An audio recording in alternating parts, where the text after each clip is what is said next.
స్వామి శరణమయ్యప్ప. దశాబ్దాలుగా ఇరుముడి కట్టుకుని ఆ 18 ఎక్కే ప్రతి భక్తుడికి శబరిమల యాత్ర ఒక ఆత్మవిమర్శ, ఒక తపస్సు. ఎన్నో ఏళ్లుగా ఈ యాత్రలో మమేకమైన వారికి ఎరిమేలి అనగానే ముందుగా గుర్తుకొచ్చేది పేట తుళ్ళలు మాత్రమే కాదు, ఆ మరుసటి రోజు జరిగే అద్భుతమైన ఘట్టానికి నాంది పలికే ఒక గొప్ప పండుగ. అదే చందనకూడం.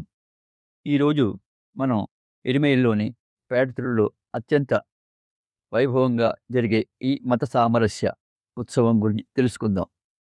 చరిత్ర పుటల్లోకి వెళ్తే అయ్యప్ప స్వామి మరియు ఆయన ప్రాణమిత్రుడు ముస్లిం సైన్యాధిపతి అయిన వావర్ స్వామిల మధ్య ఉన్న అద్భుతమైన స్నేహానికి చందనకుడం ఉత్సవం సజీవ సాక్ష్యం. శబరిమల తీర్థయాత్ర సీజన్ చివరి దశలు అనగా జనవరి 10 లేదా 11 తేదీ రాత్రి ఎరిమేలి మహల్లు ముస్లిం జమాఅత్ ఆధ్వర్యంలో ఈ ఉత్సవాన్ని నిర్వహిస్తారు. హిందూ ముస్లిం అనే భేద అందరూ కలిసి జరుపుకునే ఈ పండుగ మన భారతదేశపు భిన్నత్వంలో ఏకత్వాన్ని ప్రతీక. అసలు చందనకుడం అంటే ఏమిటి? చందనం అంటే గంధం, కుడం అంటే మట్టి కుండ. భక్తులు పవిత్ర జలంతో నింపిన మట్టి కుండలను గంధం పూసి అత్యంత భక్తి శ్రద్ధలతో వావర్ మసీదుకు, అదే నైనార్ మసీదుకు ఊరేగింపుగా తీసుకువెళ్తారు. సాయంత్రం 7 గంటలకు మొదలయ్యే ఈ ఊరేగింపు మరుసటి రోజు ఉదయం వరకు కన్నుల పండుగగా సాగుతుంది. అలంకరించిన ఏనుగులు, చెండామేళం, దరువులు, గానపదోత్సవాల మధ్య ఎరిమేలి వీధి Blessings upon you, మారుమోగిపోతాయి. brother.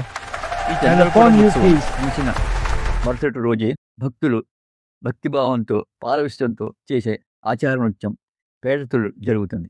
దశాబ్దాలుగా మాల ధరించి ఎన్నో పర్యాయాలు శబరిమల వెళ్ళిన నాలాంటి భక్తులకు ఎరిమేలిలో ఈ కోలాహలం చూస్తే మనస్సు ఆనందంతో ఆధ్యాత్మికతతో నిండిపోతుంది.